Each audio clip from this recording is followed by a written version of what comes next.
Amigos, estamos terminando la sesión de yoga. Andrea, muchas gracias por tu práctica, fue hermosísima. Gracias. Y estamos hablando hoy, si recuerdan bien, el tema de este programa, del por qué no cambian las cosas en nuestra vida. ¿Por qué nos atoramos? ¿Qué es lo que tenemos que hacer para salir de un lugar y llegar a otro en términos de la vida? A muchos nos cuesta trabajo esto, realmente decidirnos a hacer cosas distintas en nuestra vida. Y yo creo que pues nos pasamos haciendo las mismas cosas esperando resultados distintos y eso se contrapone, ¿no?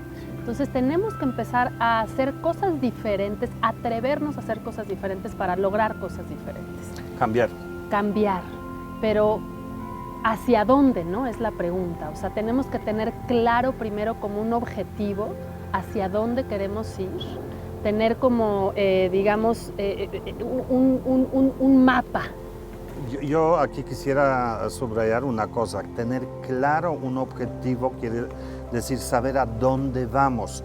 No podemos ser vagos, extremadamente abiertos, sino muy concretos, muy ¿verdad? claros. A mí me sirve mucho escribir. Yo escribo en una libreta así tal cual qué es lo que quiero hacer, ¿no? ¿Quién quiero ser? ¿En quién me quiero convertir? Y después voy tomando acciones concretas para ir logrando esos objetivos. Ahora también es un recordatorio muy bueno, y claro. es muy importante también no ser demasiados perfeccionistas, porque de pronto nos pintamos como una perfección, ¿sabes? Como una ilusión. Claro, la apertura es importante dentro del proceso del cambio. No podemos ser rígidos porque entonces podemos llegar a un fracaso. Tenemos que adaptar, pero nunca perder de vista, amigos, hacia dónde vamos, porque yo creo que la dirección hacia dónde vamos es lo que realmente va a crear la realidad y el potencial va a estar ahí.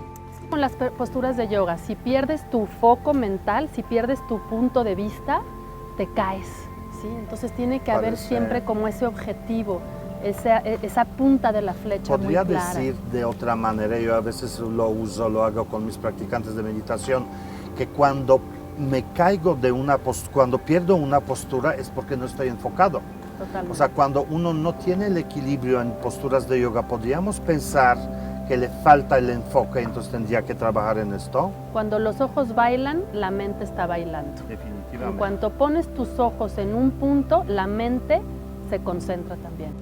Amigos, los consejos de hoy son estos. Tener muy claro qué es lo que quieren hacer y hacia dónde tienen que llegar y enfocarse en esto. Andrea, muchísimas gracias y nosotros seguimos aquí en el programa con la sesión de la meditación.